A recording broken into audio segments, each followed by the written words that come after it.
Hello everyone, this is Aarti and welcome to SR education online classes. Last class में guys हम लोग जो discuss कर रहे थे क्लास 7 की हिस्ट्री की एनसीईआरटी की बुक को डिस्कस कर रहे थे, जिसमें मैंने आपका लेसन नंबर 1 और lesson number 2 chapter already complete करवा दिए हैं। अगर आपने इन चैप्टरों को अभी तक नहीं पढ़ा तो आप चैनल की प्लेलिस्ट में से जाके इन चैप्टरों को अच्छे से रिवाइज कर सकते हैं, पढ़ सकते हैं। आज हम लोग जो डिस्कस करने वाले हैं लेसन नंबर 3 है हमारा दिल्ली के सुल्तान कि दिल्ली के उस समय के जो सुल्तान थे उन्होंने अपना क्या क्या योगदान दिया था और किस प्रकार से उन्होंने कार्य किया था, और दिल्ली की जो स्थापना की थी वो किन के द्वारा की गई थी, और दिल्ली की जो स्थापना हुई थी वो कौन सी सदी में हुई थी। तो आज हम पूरी क्लास में इसके बारे में डिस्कस करने वाले हैं और एग्जाम के पर्पज से काफ़ी इंपॉर्टेंट चैप्टर है हमारा मिडाइवल हिस्ट्री का। चलिए फिर आज की क्लास को स्टार्ट करते हैं बिना टाइम वेस्ट किए। हमने अध्याय 2 में देखा कि कावेरी डेल्टा जैसे क्षेत्र बड़े राज्यों के केंद्र बन गए थे। क्या आपने गौर किया कि अध्याय 2 यानी कि चैप्टर नंबर 2 में ऐसे किसी राज्य का जिक्र नहीं है जिसकी राजधानी दिल्ली रही हो? इसकी वजह यह है कि दिल्ली महत्वपूर्ण शहर 12वीं शताब्दी में ही बना। इम्पोर्टेंट है, चाहो तो आप इसे नोट कर सकते हो कि जो दिल्ली है वो महत्वपूर्ण सिटी या जो शहर बना था वो कब बना था? 12वीं शताब्दी में बना था। आगे बढ़ते हैं, तालिका 1 पर नजर डालें। पहल तोमर। सबसे पहले तोमर राजपूतों के काल में दिल्ली किस साम्राज्य की राजधानी बनी?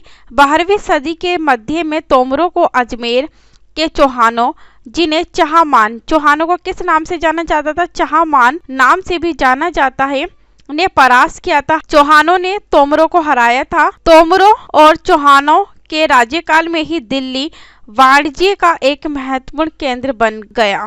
ये आपको याद रखना है। इस शहर में बहुत सारे समृद्धिशाली जैन व्यापारी रहते थे जिन्होंने अनेक मंदिरों का निर्माण करवाए यानी कि मंदिर बनवाए थे। यहाँ दहलीवाल कहे जाने वाले सिक्के भी ढाले जाते थे यानी कि सिक्के भी बनाए जाते थे जो काफी प्रचलन में थे और या फिर काफी उस समय प्रयोग किए जाते हैं। आगे बढ़ते हैं, 13वीं सदी के आरंभ में दिल्ली सल्तनत की स्थापना हुई। आपको याद रखना है कि 13वीं सदी के आरंभ में यानी कि 13वीं सदी जब स्टार्ट थी तो तभी ही दिल्ली सल्तनत की स्थापना हुई थी, दिल्ली सल्तनत का फॉर्मेशन हुआ था, ये आपको याद रखना है। और इसके साथ दिल्ली एक ऐसी राजधानी में बदल गई जिसका नियंत्रण इस उपमहाद्वीप यानी कि भारत उपमहाद्वीप, मैंने हमेशा आपको बताया कि अगर उपमहाद्वीप आपको दिया जाए तो वो समझना भारत उपमहाद्वीप के बहुत बड़े क्षेत्र पर फैला था यानी कि एक बहुत बड़े भाग पर फैला था। तालिका 1 पर फिर से नजर डालिए। अभी हम टेबल को भी डिस्कस करेंगे और उन 5 वंशों की पहचान कीजिए जिनसे मिलकर दिल्ली की सल्तनत बनी। जिस इलाके को हम आज दिल्ली के नाम से जानते हैं वहाँ इन सुल्तानों ने अनेक नगर बसाए। मानचित्र 1 को देखकर दिल्ली एक होना, सीरी और जहांपना को पहचानिए। चलिए हम आते हैं, ये मैप है हमारा 13वीं और 14वीं। आपको याद रखना है कि 13वीं और 14वीं सदी में दिल्ली सल्तनत के कुछ चुने हुए शहर थे जिसकी स्थापना हुई थी उस समय। जैसे कौन कौन से शहर थे? फिरोजाबाद, ये दिल्ली में था। फिरोज शाह कोटला, ये भी आपको दिल्ली में देखने को मिलेगा। हौस खास, इसकी स्थापना दिल्ली में हुई थी। सीरी की स्थापना दिल्ली में हुई थी। जहांपना, इसकी स्थापना दिल्ली में हुई थी। दिल्ली एक कोहाना, इसकी स्थापना दिल्ली में हुई थी। कुतुब मीनार जो है वो भी दिल्ली में ही है आपका। हौज सुल्तानी, इसकी स्थापना हुई थी। तुगलकाबाद, अंदिलाबाद, इन सब की स्थापना दिल्ली में हुई थी। चलिए अब ये इम्पोर्टेंट टेबल है हमारी, चाहो तो आप इसे नोट भी कर सकते हो या सारी चीजें लर्न कर सकते हो। दिल्ली के शासक, हम देखेंगे कि जो दिल्ली के शासक का समय या काल था यानी कि कब से कब तक उन्होंने शासन किया था, इसके बारे में डिस्कस करेंगे। राजपूत वंश, सबसे पहले देखेंगे कि राजपूत वंश में कौन आए थे? तोमर वंश के लोग आए थे जिनमें अनंगपाल जो इनके शासक थे वो काफी फेमस थे, काफी प्रसिद्ध थे और अनंगपाल जी के द्वारा दिल्ली की स्थापना हुई थी। और तोमर का जो आरंभिक समय था यानी कि स्टार्टिंग समय था वो 12वीं शताब्दी 1165 ईस्वी तक था। और अनंगपाल जो शासक थे इनका समय कब तक था? 1130 से लेकर 1145 तक इन्होंने दिल्ली में शासन किया था। और उसके बाद अनंगपाल जी यानी कि तोमर वंश के जो अनंगपाल शासक थे उनको किन्होंने हराया था? चौहान वंश के लोगों ने हराया था। चौहान का जो समय रहा था वो 1165 से लेके 1192 तक रहा था। और चौहान में सबसे जो फेमस शासक थे वो कौन थे? पृथ्वीराज चौहान तृतीय, ये आपको याद रखना है, पृथ्वीराज चौहान तृतीय, जिन्होंने तराइन का पहला युद्ध जो हुआ था 1191 में हुआ था, जिसमें जो पृथ्वीराज चौहान है वो जीत गए थे और मोहम्मद गोरी हारा गया था। उसके बाद तराइन का दूसरा युद्ध हुआ था 1192 में हुआ था, जिसमें मोहम्मद गोरी जीते गए थे और पृथ्वीराज चौहान हारे गए थे। ये चीजें आपको याद रखनी है कि तराइन के दो युद्ध हुए थे। पहला 1191 में हुआ था जिसमें मोहम्मद गोरी की हार हुई थी और पृथ्वीराज चौहान की जीत हुई थी। उसके बाद तराइन का दूसरा युद्ध हुआ था 1192 में, जिसमें पृथ्वीराज चौहान तृतीय की हार हुई थी और मोहम्मद गोरी की जीत हुई थी। पृथ्वीराज चौहान का जो समय रहा था 1175 से लेके 1192 तक रहा था, इसे आपको याद रखना है। प्रारंभिक तुर्की शासक थे उनका समय रहा था 1206 से लेके 1290 तक रहा था, इसे आपको याद रखना है। और प्रारंभिक तुर्की शासक में जो सबसे पहले शासक थे कुतुबुद्दीन ऐबक जो थे, इनका समय कब से रहा था 1206 से लेके 1210 तक रहा था। और कुतुबुद्दीन ऐबक जो थे वो मोहम्मद गोरी के गुलाम थे, इसे आपको याद रखना है। और अगले जो शासक थे समुद्दीन इल्तुतमिश, इनका समय रहा था 1210 से लेके 1236 तक रहा था। और इल्तुतमिश की जो बेटी थी वो रजिया थी, इनका जो समय रहा था 1236 से लेके 1240 तक इन्होंने दिल्ली में शासन किया था। और गयासुद्दीन बलबन जी ने किया था, इनका समय रहा था 1266 से लेके 1287 तक रहा था। ये आपको याद रखना है। ये जो बात की जा रही है वो दिल्ली के शासक की जा रही है कि दिल्ली में जिनका शासनकाल रहा था वो कब से कब तक रहा था वंशों का। ये आपको दिखाई दे रहा है, ये क्या है इल्तुतमिश का मकबरा। चलिए अगला जो वंश रहा था वो खलजी वंश, जिसे हम खिलजी वंश के नाम से भी जानते हैं। इनका समय रहा था 1290 से लेके 1320 तक इनका समय रहा था खिलजी वंश का। खिलजी वंश में जो सबसे प्रसिद्ध शासक थे वो जलालुद्दीन खिलजी थे। जलालुद्दीन खिलजी का जो समय रहा था 1290 से लेके 1296 तक रहा था। उसके बाद जो अगले खिलजी वंश के जो शासक थे जो फेमस थे वो अलाउद्दीन खिलजी थे। इनका समय था 1296 से लेके 1316 तक रहा था। अगला जो वंश था खिलजी वंश के बाद जिनकी स्थापना दिल्ली में हुई थी तुगलक वंश। तुगलक वंश का जो समय था वो 1320 से लेके 1414 तक इनका समय रहा था। और इसमें जो तुगलक वंश के फेमस शासक थे वो गयासुद्दीन तुगलक थे। इनका समय 1320 से लेकर 1324 तक रहा था। उसके बाद अगला जो तुगलक वंश में जो फेमस शासक थे वो मोहम्मद तुगलक थे, जिनका समय 1324 से लेके 1351 तक रहा था। अगले जो शासक थे तुगलक वंश के जो फेमस थे वो फिरोज शाह तुगलक थे, जिनका समय 1351 से लेके 1388 तक रहा था। और ये आपको दिखाई दे रहा होगा, ये क्या है, ये अलाई दरवाजा है। ये कहाँ है, ये दिल्ली में। तुगलक वंश के बाद कौन सा वंश आया था दिल्ली में, सैयद वंश। ये आपको याद रखना है। सैयद वंश का जो समय रहा था 1414 ईस्वी से लेके 1451 ईस्वी तक रहा था इनका समय काल। और इसमें जो सैयद वंश के सबसे फेमस जो शासक थे वो खिरिच खान थे। खिरिच खान जिनका समय था 1414 ईस्वी से लेके 1421 तक रहा था। और सैयद वंश के बाद जो अगला वंश आया था वो लोधी वंश आया था। लोधी वंश में जो सबसे फेमस शासक थे वो वह लोधी थे। लोधी वंश का जो समय पीरियड रहा था वो 1451 से लेके 1526 तक इनका समय रहा था। बेहलोद लोधी जो थे इनका समय रहा था 1451 से लेके 1489 तक। और लोधी वंश में ही एक और शासक थे जिनका बाबर के साथ युद्ध हुआ था, इब्राहिम लोधी और बाबर के बीच जो युद्ध हुआ था वो 1526 में हुआ था, जिसमें इब्राहिम लोधी की हार हुई थी और बाबर की जीत हुई थी। और बाबर की जीत के बाद ही अगला जो वंश आया था वो मुगल वंश आया था, यानी कि मुगल साम्राज्य की स्थापना हुई थी लोधी वंश के बाद। और ये आपको दिखाई जा रहा है, ये फिरोज शाह तुगलक का मकबरा है। ये भी कहाँ है, ये भी हमारा दिल्ली के अंदर है। चलिए आगे बढ़ते हैं। अब हम लोग दिल्ली के सुल्तानों के बारे में जानकारी कैसे हम प्राप्त कर सकते हैं, इसके बारे में हम देखेंगे। हालांकि अभिलेख, सिक्कों और स्थापत्य, जिसे हम भवन निर्माण कला भी कहते हैं, के माध्यम से काफी सूचना मिलती है, यानी कि काफी जानकारी मिलती है हमें अभिलेख के माध्यम से, सिक्कों के माध्यम से या फिर भवन निर्माण कला के माध्यम से।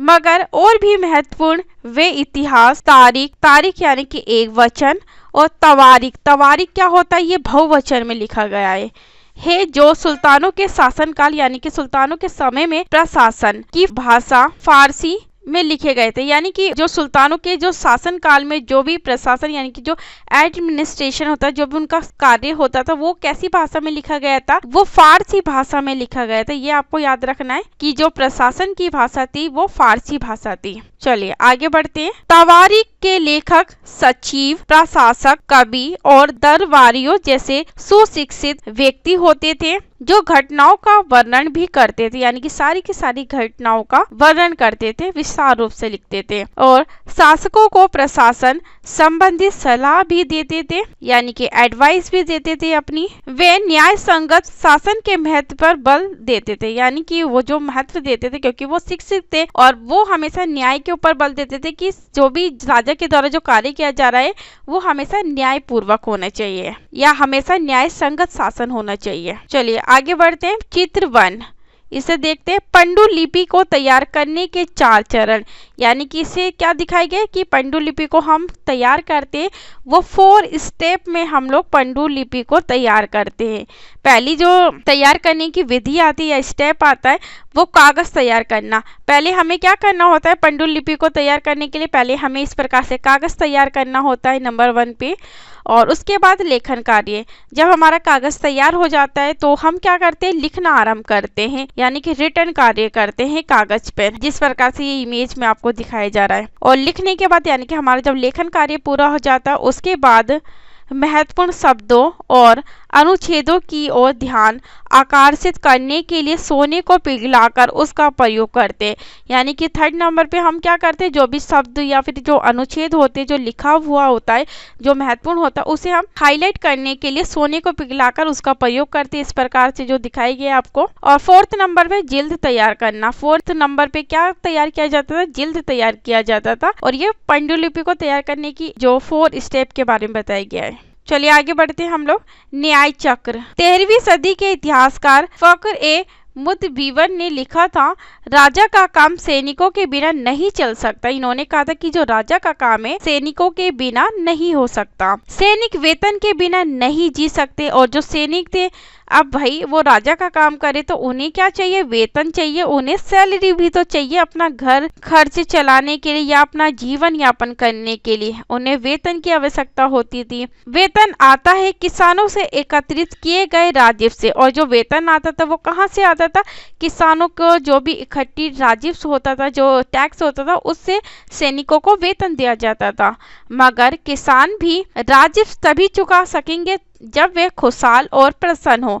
यानी कि अब किसान है, जब वो टैक्स जो पे करेंगे वो तभी तो करेंगे जब वो का जो कारोबार है वो अच्छा सा हो रहा होगा या वो प्रसन्न हो रहेंगे, तभी वो राजा को टैक्स दे सकते थे, राजस्व दे सकते थे। ऐसा तभी हो सकता है जब राजा न्याय और ईमानदार प्रशासन को बढ़ावा दे, और ऐसा तभी हो सकता था जब राजा जो है वो हमेशा न्याय करे, जस्टिस करे और हमेशा ईमानदार रहे।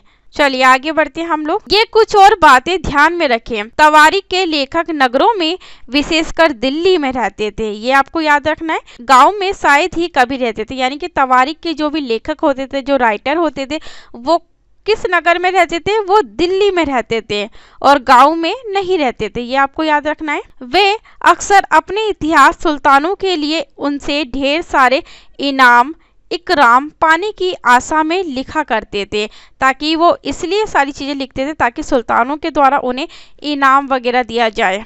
ये लेखक अक्सर शासकों को जन्म सिद्ध अधिकार और लिंग भेद पर आधारित आदर्श समाज व्यवस्था बनाए रखने की सलाह देते थे, एडवाइस देते थे, और उनके विचारों से सारे लोग सहमत नहीं होते थे। और क्योंकि भाई अब सारे जो लोग हैं वो क्या होते थे, सहमत नहीं होते थे, क्योंकि वो क्या करते थे, जो भी शासक होते उनके जन्म सिद्ध अधिकार और लिंग भेद पर आधारित ही आदर्श जो समाज है उसकी व्यवस्था करने पे बल देते थे, इसलिए जो सभी लोग थे वो खुश नहीं होते थे। तो इन चीजों को आप चाहो तो नोट भी कर सकते हो, इम्पोर्टेंट है काफी एग्जाम के पॉइंट ऑफ व्यू से। हम देखते हैं कि जन्म सिद्ध अधिकार क्या है। जन्म के आधार पर विशेषाधिकार का दावा, उदाहरण के लिए लोग मानते थे कि कुलीन व्यक्तियों को कुछ खास परिवारों में जन्म लेने के कारण शासन करने का अधिकार विरासत में मिलता है। यानी कि जन्मसिद्ध अधिकार होता कि एक वंश में अगर किसी को कोई सत्ता प्राप्त है तो उसी वंश के अगर कोई और शासक होता था, कोई और वंशक होता था, तो उसे भी वही जो पद होता था, वही जो पोस्ट होती थी, वो प्राप्त होती थी। चलिए आगे बढ़ते हैं। सन 1236 में सुल्तान इल्तुतमिश की बेटी रजिया सिंहासन पर बैठी। आपको याद रखना है, इल्तुतमिश की जो बेटी थी उनका नाम क्या था? रजिया। और ये कब सिंहासन पर बैठी थी? ये 1236 में सिंहासन पर बैठी थी। उस युग के इतिहासकार मिनाज-ए-सिराज, ये नाम आपको याद रखना है कि उस समय के जो इतिहासकार थे उनका नाम क्या था? मिनाज-ए-सिराज ने स्वीकार किया है कि वह अपने सभी भाइयों से अधिक योग्य और सक्षम थी, लेकिन फिर भी वह एक रानी के शासक के रूप में मान्यता नहीं दे पा रहा था। दरबारी जन भी उसके स्वतंत्र रूप से शासन करने की कोशिशों से प्रसन्न नहीं थे। सन 1240 में उसे सिंहासन से हटा दिया गया। यानी कि आपको याद रखना है कि इल्तुतमिश की जो बेटी थी रजिया, उन्हें जो सिंहासन से हटाया गया था, कब हटाया गया था? 1240 में हटाया गया था। ये आपको याद रखना है। आगे बढ़ते लिंग भेद। हम देखेंगे कि लिंग भेद क्या होता है। स्त्रियों तथा पुरुषों के बीच सामाजिक तथा शरीर रचना संबंधित अंतर जो होता है, जो डिफरेंसेस होती है, आमतौर पर ये तर्क दिया जाता है कि ऐसे अंतर के कारण पुरुष स्त्रियों की तुलना में श्रेष्ठ होते हैं। यानी कि माना जाता था कि जो स्त्रियां होती है वो कमजोर होती हैं और जो पुरुष होते हैं वो स्ट्रॉन्ग होते हैं, वो हर कार्य में श्रेष्ठ होते हैं। चलिए आगे बढ़ते हैं। रजिया के बारे में मिनाज-ए-सिराज के विचार क्या थे? मिनाज-ए-सिराज का सोचना था कि ईश्वर ने जो आदर्श समाज व्यवस्था बनाई है उसके अनुसार स्त्रियों को पुरुषों के अधीन होना चाहिए और रानी का शासन इस व्यवस्था के विरुद्ध जाता था। इसलिए वे पूछता है खुदा की रचना के खाते में उसका ब्यौरा चूंकि मर्दों की सूची में नहीं आता, इसलिए इतनी शानदार खूबियों से भी उसे आखिर हासिल क्या हुआ? रजिया ने अपने अभिलेखों और सिक्कों पर अंकित करवाया कि वह सुल्तान इल्तुतमिश की बेटी थी। आधुनिक आंध्र प्रदेश के वारंगल क्षेत्र में किसी समय काकतीय वंश का राज्य था। उस वंश की रानी रुद्रमा देवी, जिनका समय था 1262 से लेके 1289 तक, के व्यवहार से रजिया का व्यवहार बिल्कुल विपरीत था, बिल्कुल अपोजिट था। रुद्रमा देवी ने अपने अभिलेखों में अपना नाम पुरुषों जैसा लिखवाकर अपने पुरुष होने का भ्रम पैदा किया था। एक और महिला शासक थी कश्मीर की रानी दिददा। रानी दिददा जिनका समय था 980 से लेके 1003। उनका नाम दीदी यानी कि बड़ी बहन से निकला है। जाहिर है प्रजा ने अपनी प्रिय रानी को ये स्नेह भरा संबोधन दिया होगा। चलिए आगे बढ़ते हैं। दिल्ली सल्तनत का विस्तार गैरिसन शहर से साम्राज्य तक। पहले हम कुछ डिस्कस कर लेते हैं, उसके बाद इस मैप को डिस्कस करते हैं। 13वीं शताब्दी के आरंभिक वर्षों में दिल्ली के सुल्तानों का शासन गैरिसनों यानी कि रक्षक सैनिकों की टुकड़ियों के निवास के लिए बने मजबूत किलेबंद शहरों से परे शायद ही कभी फैला हो। शहरों से संबंध लेकिन उनसे दूर भीतरी प्रदेशों पर उनका नियंत्रण ना के बराबर था और इसलिए उन्हें आवश्यक सामग्री, रसद आदि के लिए व्यापार, कर यानी कि टैक्स या लूटमार पर ही निर्भर रहना पड़ता था। भीतरी प्रदेश क्या होता है? किसी शहर या बंदरगाह के आसपास के इलाके जो उस शहर के लिए वस्तुओं और सेवाओं की पूर्ति करता है, उसे भीतरी प्रदेश कहते हैं। दिल्ली से सुदूर बंगाल और सिंध के गैरिसन शहरों का नियंत्रण बहुत ही कठिन था। बगावत युद्ध, यहाँ तक कि खराब मौसम से भी उनसे संपर्क के नाजुक सूत्र छिन्न भिन्न हो जाते थे। शासन को अफगानिस्तान से आने वाले हमलावरों और उन सूबेदारों से बराबर चुनौती मिलती रहती थी जो जरा सी कमजोरी का आभास मिलते ही विद्रोह का झंडा खड़ा कर देते थे। इन चुनौतियों के चलते सल्तनत बड़ी मुश्किल से किसी तरह अपने आप को बचाए हुए थी। इसका संस्थापन गयासुद्दीन बलबन के शासनकाल में हुआ और इसका विस्तार अलाउद्दीन खिलजी और मोहम्मद तुगलक के राज्यकाल में हुआ। गैरिसन शहर के बारे में देखते हैं। किलेबंद बसाव जहां सैनिक रहते थे। गैरिसन किसे कहा जाता है? जहाँ पे किलेबंद वसाब होता था और जहाँ पे सैनिक रहते थे उसे गैरिसन शहर कहा जाता था। आगे बढ़ते, सल्तनत की भीतरी सीमाओं में जो अभियान चले उनका लक्ष्य था गैरिसन शहरों की पृष्ठभूमि में स्थित भीतरी क्षेत्रों की स्थिति को मजबूत करना। इन अभियानों के दौरान गंगा यमुना के दोहाव से जंगलों को साफ कर दिया गया और शिकारी संग्राहकों तथा चारवाहों को उनके पर्यावास से खदेड़ दिया गया, यानी कि वहां से भगा दिया गया। वह जमीन किसानों को दे दी गई और कृषि कार्य को प्रोत्साहन दिया गया, यानी कि कृषि कार्य को बढ़ावा दिया गया। व्यापार मार्गों की सुरक्षा और क्षेत्रीय व्यापार की उन्नति की खातिर नए किले, गैरिसन शहर और शहर बसाए गए। दूसरा विस्तार सल्तनत की बाहरी सीमा पर हुआ। अलाउद्दीन खिलजी के शासनकाल में दक्षिण भारत को लक्ष्य करके सैनिक अभियान शुरू हुए। देखिए मानचित्र 30, यानी कि अभी हम मैप को डिस्कस करेंगे। और ये अभियान मोहम्मद तुगलक के समय में अपनी चरम सीमा पर पहुंच गए, यानी कि मोहम्मद तुगलक के समय पे ये जो अभियान था वो काफी विकसित हुआ था, काफी विस्तार हुआ था। इन अभियानों में सल्तनत की सेनाओं ने हाथी, घोड़े, गुलाम और मूल्यवान धातुएं अपने कब्जे में ले ली थी। यानी कि आपको याद रखना है कि उस समय जो अभियान चले थे उसमें जो सल्तनत की सेनाओं ने हाथी, घोड़े, गुलाम और जो मूल्यवान धातु होती थी उन सभी को अपने कब्जे में, अपने अंडर में ले लिया था। दिल्ली सल्तनत की सेनाओं की शुरुआत अपेक्षाकृत कमजोर थी, मगर 150 वर्ष बाद मोहम्मद तुगलक के राज्यकाल के अंत तक इस उपमहाद्वीप यानी कि भारत उपमहाद्वीप का एक विशाल क्षेत्र यानी कि बड़ा क्षेत्र इसके युद्ध अभियान के अंतर्गत आ चुका था। इसने शत्रुओं की सेनाओं को परास्त किया, हराया और शहरों पर कब्जा किया। शहरों को क्या किया? शहरों पर कब्जा किया, यानी कि अपना नियंत्रण किया। इसके सूबेदार और प्रशासक मुकदमों में फैसले सुनाते थे और साथ ही किसानों से कर वसूल करते थे। क्या करते थे? टैक्स लेते थे किसानों से। लेकिन इतने विशाल क्षेत्र पर इनका नियंत्रण किस सीमा तक और कितना प्रभावी था? चलिए पर मैप को देख लेते हैं हम लोग। जो इल्तुतमिश के द्वारा जो शहर जीते गए थे उनको एक बार हम लोग देख लेते हैं मैप में। कौन कौन से शहर थे? मुल्तान, ये इंडिया से बाहर है, लाहौर, उच्छ, कोल, बदायूं, अवध, बनारस, लखनौती, रणथंबोर, ये भी इल्तुतमिश के द्वारा जीते गए शहर थे, ग्वालियर, अजमेर, दिल्ली, हासी। तो ये क्या थे? ये इल्तुतमिश के द्वारा जीते हुए शहर थे। तो इसे आपको एक बार मैप देख लोगे तो आपको सारी चीजें क्लियर हो जाएगी, अच्छे से समझ में आएगा। चलिए आगे बढ़ते हैं हम लोग। चलिए मानचित्र 30 को हम लोग डिस्कस करते। अलाउद्दीन खिलजी या फिर अलाउद्दीन खिलजी भी इन्हें कहा जाता है का दक्षिण भारत अभियान।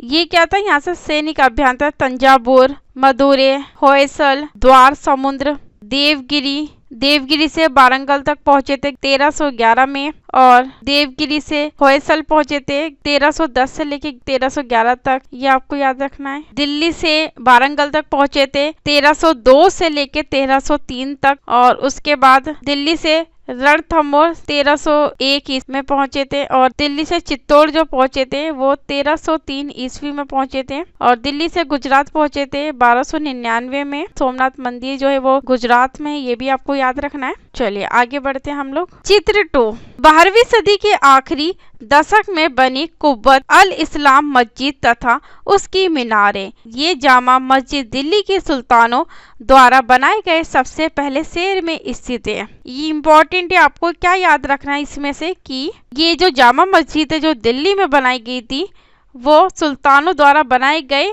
सबसे पहले शहर में स्थित मस्जिद थे। इतिहास में इस शहर को दिल्ली एक कोहना या पुराना शहर कहा गया है। इस मस्जिद का इल्तुतमिश और अलाउद्दीन खिलजी ने और विस्तार किया, यानी कि और बढ़ावा दिया इन मस्जिदों को। मीनार 3 सुल्तानों ने बनाई थी। किन किनों ने?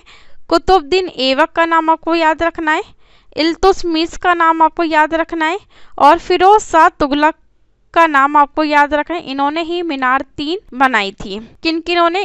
कुतुबुद्दीन ऐबक के द्वारा बनाई गई थी। उसके बाद इल्तुतमिश के द्वारा बनाई गई थी और फिरोज शाह तुगलक के द्वारा बनवाई गई थी। चलिए आगे बढ़ते हैं। ये क्या है, मस्जिद की इमेज दिखाई गई है। ये होती थी मीनारे। चलिए आगे बढ़ते हैं हम लोग। मस्जिद, अब देखेंगे मस्जिद क्या है। मस्जिद के बारे में थोड़ा सा डिस्कस कर लेते हैं। ये अरबी का शब्द है। मस्जिद किस भाषा का शब्द है, आपको याद रखना है। मस्जिद जो भाषा का शब्द है वो अरबी भाषा का शब्द है, जिसका शाब्दिक अर्थ है ऐसा स्थान जहां मुसलमान अल्लाह की आराधना में सजदा का मतलब होता है घुटने और माथा टेक कर जब खुदा के आगे आराधना करते थे। जामा मस्जिद या मस्जिद ए जामी वह मस्जिद होती है जहां अनेक मुसलमान यानी कि बहुत सारे मुसलमान एकत्र या इकट्ठे होकर साथ साथ नमाज पढ़ते हैं। मस्जिद में नमाज की रस्म के लिए सारे नमाजियों में से सबसे अधिक सामान्य और विद्वान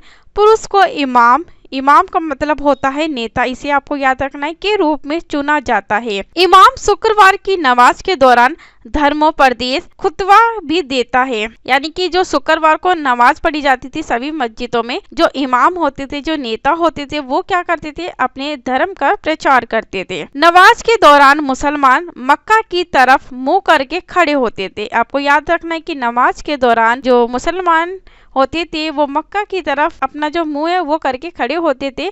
और भारत में मक्का पश्चिम की ओर पड़ता है। ये भी आपको याद रखना है कि इम्पोर्टेंट है।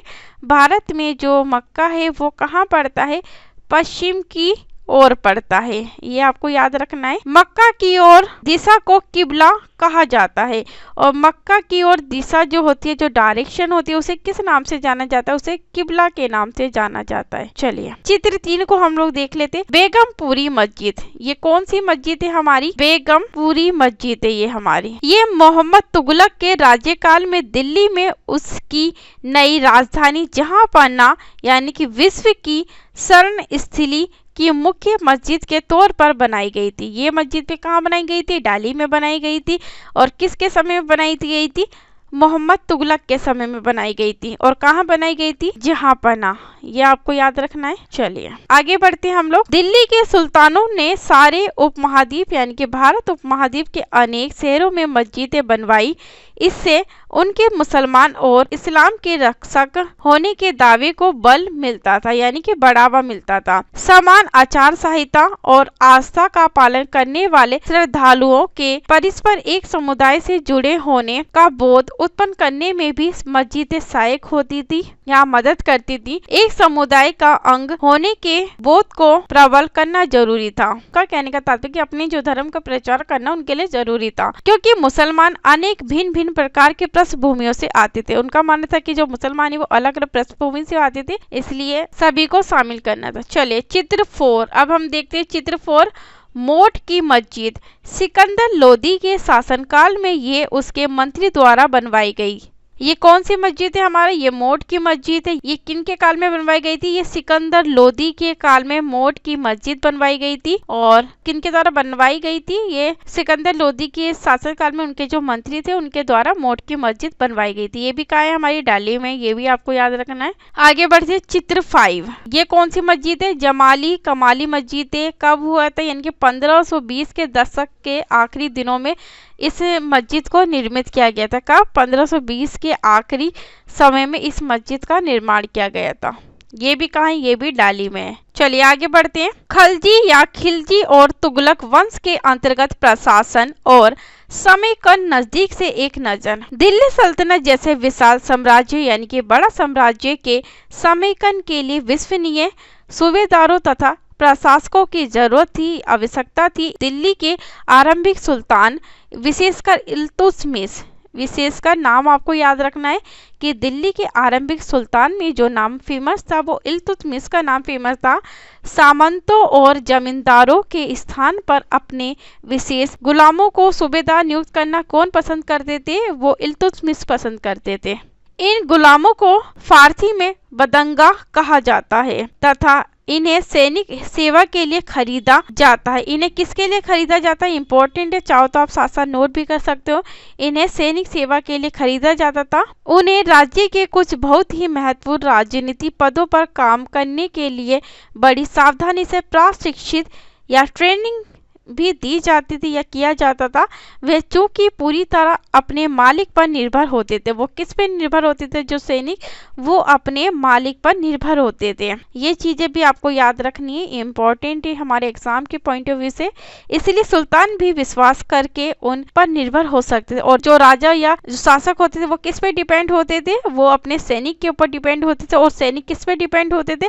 सैनिक अपने सुल्तान या अपने राजा के ऊपर निर्भर होते थे। ये आपको याद रखना है। चलिए आगे बढ़ते हैं। बेटों से बढ़कर गुलाम। सुल्तान को सलाह दी जाती थी या राय दी जाती थी या एडवाइस दी जाती थी, जिस गुलाम को हमने पाला पोसा और आगे बढ़ाया है उसकी हमें देखभाल करनी चाहिए, क्योंकि तकदीर अच्छी हो तभी पूरी जिंदगी में कभी कभी ही योग्य और अनुभवी गुलाम मिलता है। बुद्धिमानों का कहना है कि योग्य और अनुभवी गुलाम बेटे से भी बढ़कर होता है। चलिए आगे बढ़ते हैं। चलिए उससे पहले से डिस्कस करते हैं। खलजी या खिलजी तथा तुगलक शासक बदंगा का इस्तेमाल करते रहे और साथ ही अपने पर आश्रित निम्न वर्ग के लोगों को भी ऊंचे राजनीतिक पदों पर बैठाते रहे। आश्रित का मतलब क्या होता है? जो किसी अन्य व्यक्ति के संरक्षण में रहता हो या फिर जो व्यक्ति हो वो किसी दूसरे व्यक्ति पे डिपेंड होता है या फिर निर्भर होता है। ऐसे लोगों को सेनापति और सूबेदार जैसे पद दिए जाते थे। और ऐसे लोगों को कौन से पद दिए जाते थे? कौन सी पोस्ट दी जाती थी? सूबेदार या सेनापति की पोस्ट दी जाती थी।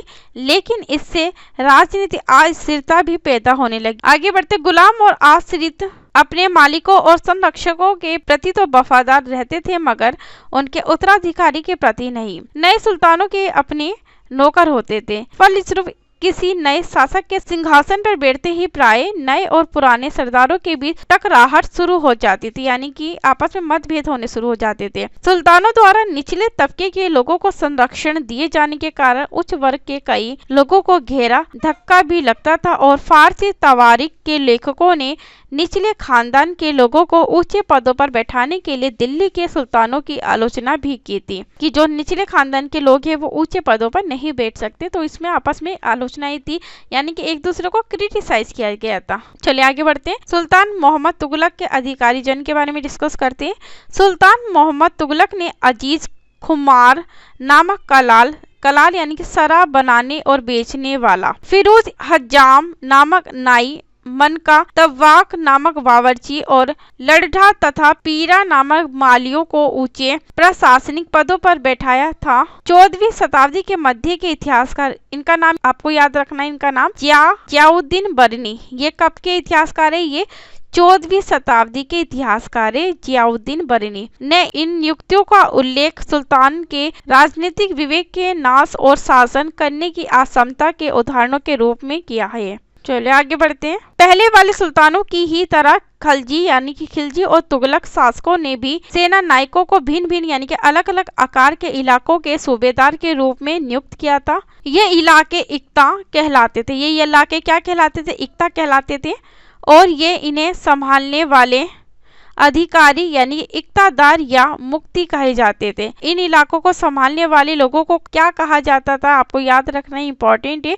इक्तादार या मुक्ति कहे जाते थे ये लोग जो इन इलाकों को संभालते थे। मुक्ति का फर्ज था सैनिक अभियानों का नेतृत्व करना और अपने इक्तों में कानून और व्यवस्था बनाए रखना। अपनी सैनिक सेवाओं के बदले वेतन यानी कि सैलरी के रूप में मुफ्ती अपने इलाकों से राजस्व की वसूली किया करते थे, यानी कि टैक्स लेते थे। राजस्व के रूप में मिली रकम से ही वे अपने सैनिकों को भी क्या देते थे? तनख्वाह देते थे या फिर सैलरी देते थे। मुक्ति लोगों पर काबू रखने का सबसे प्रभावी तरीका ये था कि उनका पद वंश परंपरा से ना चले और उन्हें कोई भी इक्ता थोड़े थोड़े समय के लिए ही मिले, जिसके बाद उनका स्थानांतरण यानी कि ट्रांसफर कर दिया जाए। सुल्तान अलाउद्दीन खलजी या खिलजी और मोहम्मद तुगलक के शासनकाल में नौकरी के इन कठोर नियमों का बड़ी सख्ती से पालन होता था। मुक्ति लोगों द्वारा एकत्रित किए गए राजस्व की रकम का हिसाब लेने के लिए राज्यों द्वारा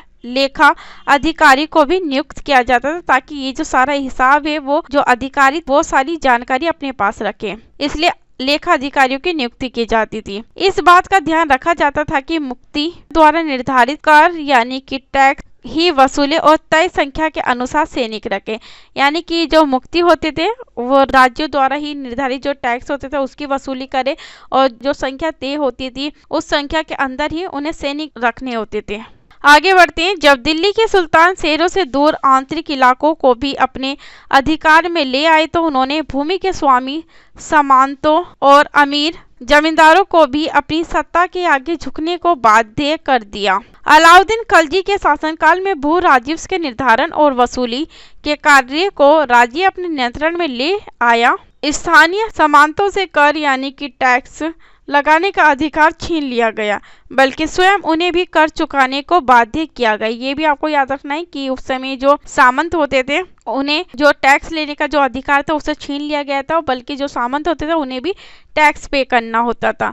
सुल्तान के प्रशासकों ने जमीन की पैमाइश की और इसका हिसाब बड़ी सावधानी से रखा। कुछ पुराने सामंत और जमींदार राजस्व के निर्धारण और वसूली अधिकारी के रूप में सल्तनत की नौकरी करने लगे। उस समय 3 तरह के कर थे। उस समय आपको याद रखना है उस समय कितने प्रकार के कर थे, कितने प्रकार के टैक्स थे। 3 प्रकार के टैक्स थे। पहला कृषि पर। कृषि पर कौन सा टैक्स लगाया जाता था? जिसे खराज कहा जाता था। आपको याद रखना है कि कृषि पर जो टैक्स लगाया जाता था उसका नाम है खराज, जो किसान की उपज का लगभग 50% होता था, और जो किसान पूरा अपना उपज यानी कि अनाज उगाता था उसका 50% होता था। ये आपको याद रखना है, जो कृषि पे टैक्स लगाया जाता था। और सेकंड टैक्स था मवेशियों पर, यानी कि जानवरों पे भी टैक्स लगाया जाता था, और उसके साथ ही घरों पर भी टैक्स लगाया जाता था। उस समय 3 प्रकार के टैक्स थे। कृषि पर खराज नाम का टैक्स लगाया जाता था, और दूसरा मवेशियों यानी कि जानवरों पर टैक्स लगाया जाता था, और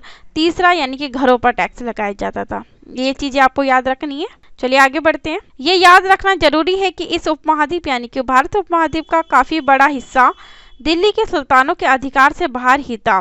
दिल्ली से बंगाल जैसे सुदूर प्रांतों का नियंत्रण कठिन था, और दक्षिण भारत की विजय के तुरंत बाद ही वह पूरा क्षेत्र फिर से स्वतंत्र हो गया था। यहाँ तक कि गंगा के मैदानी इलाके में भी घने जंगलों वाले ऐसे क्षेत्र थे जिनमें बैठने में सुल्तान की सेनाएं आछम थी। स्थानीय सरदारों ने इन क्षेत्रों में अपना शासन जमा लिया।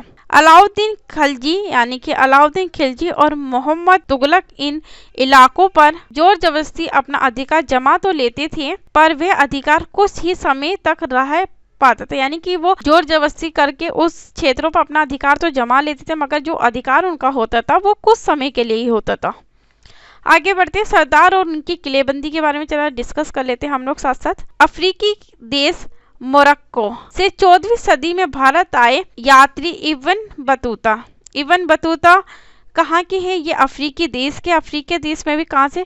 मोरक्को से। ये कब भारत में कब आए थे? ये 14वीं सदी में आए थे। बतलाया है कि सरदार कभी कभी चट्टानी उबड़ खाबड़ पहाड़ी इलाकों में किले बनाकर रहते थे, और कभी कभी बांस के झुरमुठों में। भारत में बांस पोला नहीं होता, ये बहुत बड़ा होता है। इसके अलग अलग हिस्से आपस में इस तरह से गुदे होते हैं कि उन पर आग का भी असर नहीं होता, और वे कुल मिलाकर बहुत ही मजबूत होते हैं।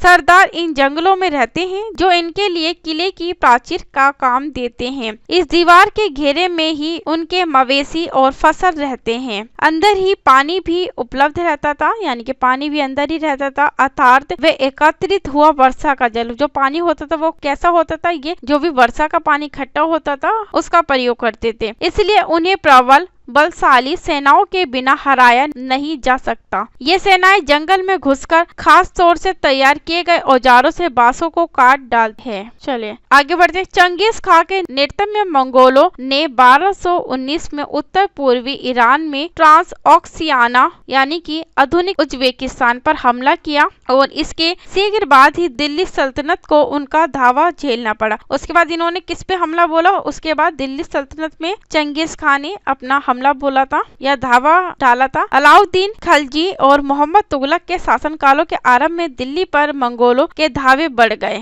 इससे मजबूर होकर दोनों ही सुल्तानों को एक विशाल यानी कि एक बड़ी स्थानीय सेना खड़ी करनी पड़ी थी। इतनी विशाल सेना को संभालना प्रशासन के लिए बहुत बड़ी चुनौती थी कि इतनी बड़ी सेना को वो कैसे संभाल सकते हैं। तो आइए देखें कि दोनों सुल्तानों ने इस चुनौती का सामना कैसे किया। चले देखते हैं हम लोग कि दोनों सुल्तानों ने जो इतनी बड़ी सेनाएं थी या फिर जो चंगेज खां के द्वारा दिल्ली पे आक्रमण हुआ था, हमला हुआ था, दोनों शासकों ने किस प्रकार से अपना योगदान दिया था। अलाउद्दीन खिलजी और मोहम्मद तुगलक के बारे में डिस्कस करेंगे। दिल्ली पर 2 बार हमले हुए अलाउद्दीन खिलजी के समय। कब कब याद रखना है आपको, 1299 और 1300 में, ये आपको याद रखना है। और 1302 और 1303 में हुए। इनका सामना करने के लिए अलाउद्दीन खिलजी ने एक विशाल स्थानीय सेना खड़ी की। मोहम्मद तुगलक के शासन के प्रारंभिक वर्षों में सल्तनत पर हमला हुआ। मंगोल सेना परास्त हुई यानी कि जो मंगोल सेना थी वो हारी गई और मोहम्मद तुगलक को अपनी सेना की शक्ति और अपने संसाधनों पर इतना विश्वास था, इतना भरोसा था कि उसने ट्रांस ऑक्सियाना पर आक्रमण की योजना बना ली। एक स्थायी सेना तैयार करना उसका आक्रामक कदम था, ये आपको याद रखना है। और अलाउद्दीन खिलजी ने अपने सैनिकों के लिए सीरी नामक एक नया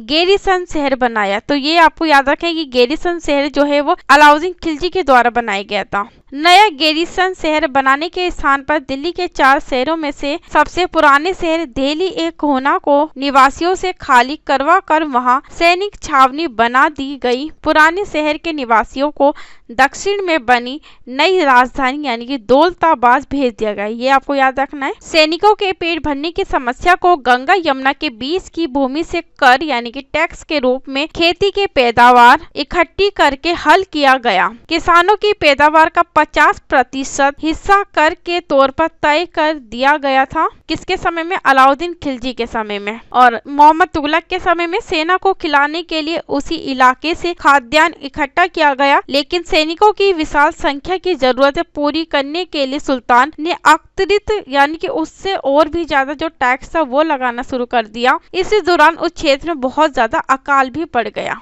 अलाउद्दीन खिलजी यानी कि सैनिकों को वेतन भी देना होता था, यानी अलाउद्दीन खिलजी के समय में सैनिकों को वेतन यानी कि सैलरी भी देनी होती थी। अलाउद्दीन ने सैनिकों को इक्ता के स्थान पर नगद वेतन देना तय किया। ये याद रखना है कि अलाउद्दीन खिलजी ने सैनिकों को इक्ता के स्थान पर क्या देना शुरू कर दिया? नगद वेतन देना शुरू कर दिया। सैनिक अपना आवश्यक सामान दिल्ली के व्यापारियों से खरीदते थे और ये आकांक्षा थी कि व्यापारी अपनी चीजों की कीमतें बढ़ा देंगे। इसे रोकने के लिए अलाउद्दीन ने दिल्ली में चीजों की कीमतों पर नियंत्रण लागू कर दिया था कि इससे ज्यादा जो व्यापारी है वो अपनी ज्यादा कीमतों पर सामान नहीं बेच सकते। अफसर बड़ी सावधानी से कीमतों का सर्वेक्षण करते थे और जो अफसर होते थे, जो अधिकारी होते थे, ये क्या करते थे? जो भी व्यापारियों के द्वारा सामान बेचा जाता था उसका सर्वे करते थे कि ये कहीं अधिक दामों में चीजें तो नहीं बेच रहे। और जो व्यापारी निश्चित दरों का उल्लंघन करते थे उन्हें सजा मिलती, और जो व्यापारी होते थे वो एक तय राशि से ऊपर अगर वो उच्च दामों में उस सामान को बेचते थे तो उन्हें क्या दी जाती थी? उन्हें सजा दी जाती थी।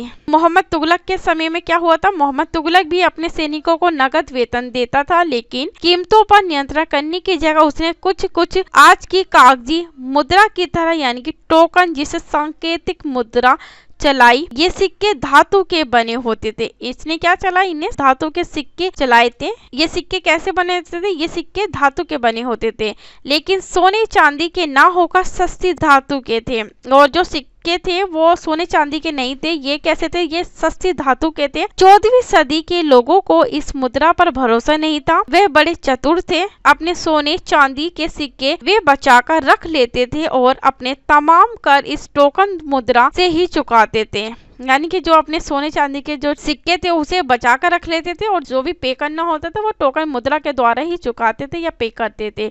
इस सस्ती मुद्रा जैसे जाली सिक्के भी बड़ी आसानी से बनाए जा सकते थे, और इस सस्ती मुद्रा थी जो सिक्के थे उसे भी आसानी से जाली यानी कि नकली सिक्के बनाए जा सकते थे। अलाउद्दीन खिलजी के प्रशासनिक कदम काफी सफल रहे और इतिहासकारों ने कीमतों में कमी और बाजार में वस्तुओं की कुशलता से आपूर्ति के लिए उसके शासनकाल की बहुत प्रशंसा की है। मंगोल आक्रमणों के खतरे का भी उसने सफलतापूर्वक सामना किया। मोहम्मद तुगलक द्वारा उठाए गए प्रशासनिक कदम बेहद असफल रहे। कि अलाउद्दीन खिलजी के समय जो भी प्रशासनिक कदम थे वो क्या रहे थे, सफल रहे थे, और मोहम्मद तुगलक ने जो भी प्रशासनिक कदम उठाए थे उनके क्या रहे थे, असफल रहे थे। कश्मीर पर उसका आक्रमण पूरी तरह से विफल हो गया था या विफल रहा था, तब उसने तुरान पर हमला करने का इरादा छोड़ दिया और अपनी विशाल सेना को भंग कर दिया। इसी बीच उसने प्रशासन संबंधी जो कदम उठाए थे उनसे कई परेशानियां पैदा हो गई। दौलताबाद ले जाने से लोग बहुत नाराज थे। करों में वृद्धि और गंगा यमुना के दोआब में अकाल से विक्षुब्ध जनता बगावत पर उतर आई और मोहम्मद तुगलक को अंततः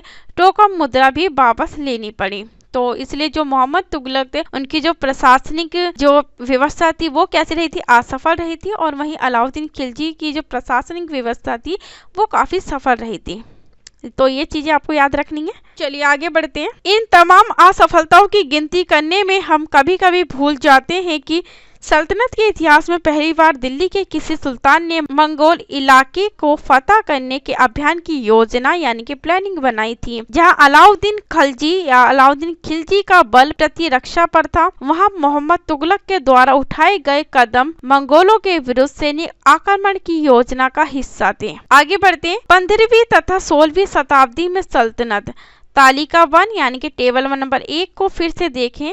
आप पाएंगे कि तुगलक वंश के बाद 1526 तक दिल्ली तथा आगरा पर सैयद तथा लोधी वंशों का राज्य रहा। यानी कि मैंने अभी बताया था 1526 में किनका राज था, लोधी वंश का राज था। इसमें लोधी वंश में जो इनका महत्वपूर्ण शासक था इब्राहिम लोधी, उसका बाबर के साथ युद्ध हुआ था। बाबर के साथ युद्ध में इब्राहिम लोधी की हार हुई थी और जीत किसकी हुई थी, बाबर की जीत हुई थी।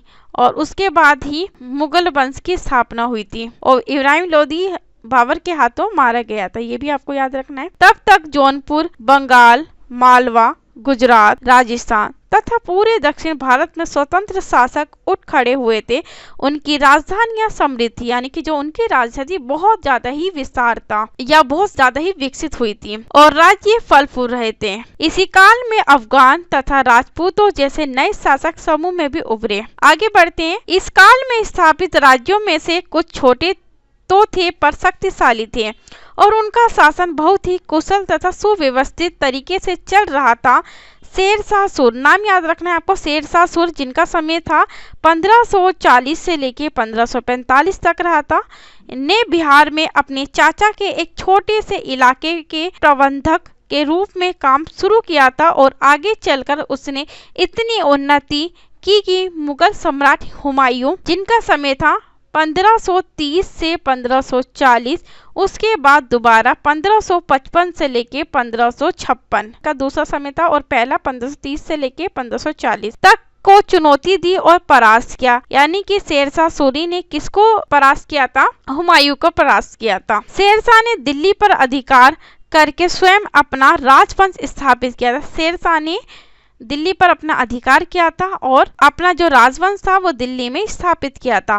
सूरवंश ने केवल 15 वर्ष यानी कि 1540 से 1555 शासन किया था। ये आपको याद रखना है कि शेरशाह सूरी ने या फिर सूरवंश का जो दिल्ली में शासन था वो 1540 से लेके 1555 तक रहा था। टोटल ये 15 साल तक रहा था इनका शासन, ये आपको याद रखना है।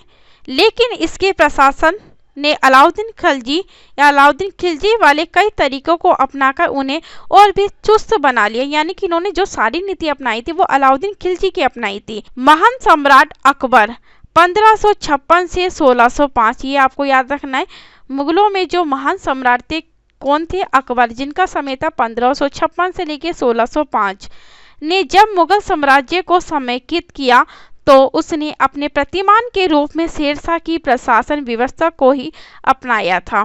यानी कि जो अकबर ने अपनी जो साम्राज्य में प्रशासन व्यवस्था थी वो शेरशाह की प्रशासन व्यवस्था को ही अपनाया था। आगे बढ़ते हैं। चलिए अन्यत्र के बारे में डिस्कस करते हैं। अन्यत्र यानी कि जब हमारे देश में इतनी सारी उथल पुथल हो रही थी, इतनी सारी चीजें डेवलप हो रही थी और उसके साथ साथ जो अन्य देश थे, अन्य जो विदेशी क्षेत्रों में क्या क्या चीजें डेवलप हो रही थी, इसके बारे में डिस्कस करते हैं। 3 श्रेणियों, ईश्वरीय शांति, नाइट और धर्म युद्ध के बारे में देखते हैं। 3 श्रेणियों का विचार सबसे पहले कब आया था, 11वीं शताब्दी में आया था। इसे आपको याद रखना है। 11वीं शताब्दी के आरंभ में फ्रांस में सूत्रबद्ध किया गया इसके अनुसार समाज को 3 वर्गों में विभाजित किया गया। समाज को कितने वर्गों में विभाजित किया गया या कितने वर्गों में डिवाइड किया गया? 3 वर्गों में डिवाइड किया गया, यानी कि 3 कैटेगरी में बांटा गया। पहले पे प्रार्थना करने वाला वर्ग शामिल था, दूसरे पे युद्ध करने वाला वर्ग शामिल था और तीसरे पे खेती करने वाला वर्ग शामिल था। तीनों वर्गों में समाज के इस विभाजन को ईसाई धर्म का समर्थन भी प्राप्त था। इस विभाजन से ईसाई धर्म को समाज में अपने प्रबल प्रभाव को और भी दृढ़ करने में सहायता मिलती थी। इसी विभाजन से योद्धाओं का एक नया समूह भी उभरा। इन योद्धाओं को नाइट कहा जाता था। याद रखना है कि इन योद्धाओं को किस नाम से जाना जाता था? नाइट के नाम से जाना जाता था। ईसाई धर्म एक समूह को संरक्षण देता था और अपनी ईश्वरीय शांति की अवधारणा के प्रसार में इनका उपयोग करता था। नाइटों से अपेक्षा की जाती थी कि वे धर्म और ईश्वर की सेवा में समर्पित योद्धा रहे। कोशिश ये रहती थी कि इन योद्धाओं को आपसी लड़ाई भिड़ाई से विमुख करके उन मुसलमानों के विरुद्ध युद्ध करने भेज दिया जाए जिन्होंने यरूशलेम शहर पर कब्जा कर रखा था। यानी कि वो चाहते थे कि ये लोग आपस में ना लड़े, ये किसके विरुद्ध लड़े? वो मुसलमानों के विरुद्ध लड़े। इस प्रयत्न के परिणाम स्वरूप सैनिक अभियानों की एक श्रृंखला यानी कि एक श्रेणी चली जिसे क्रूसेड क्या होता है? धर्म युद्ध कहा गया। ईश्वर तथा धर्म की सेवा में किए गए अभियानों ने नाइटों की हैसियत पूरी तरह से बदल डाली, यानी कि पूरी तरीके से बदलाव कर डाला। पहले इन नाइटों की गिनती कुलीनों में नहीं होती थी, मगर फ्रांस में 11वीं सदी के अंत तक और जर्मनी में उससे एक सदी बाद इन योद्धाओं के दिनहीन अतीत को भुला दिया गया था। 12वीं सदी तक तो कुलीन वर्ग के लोग भी नाइट कहलाना चाहने लगे थे, यानी कि 12वीं सदी तक जो कुलीन वर्ग के लोग थे वो भी क्या कहलाने लगे थे? नाइट कहलाने लगे थे। ये चीजें आपको पता होनी चाहिए। तो यहाँ भी हमारी क्लास 7 की हिस्ट्री का लेसन नंबर 3 जो है वो फिनिश हो गया है। आई होप कि गाइज आप लोगों को सारी चीज़ें बहुत अच्छी तरीके से समझ में आई होगी। तो थैंक यू सो मच आज की क्लास के लिए।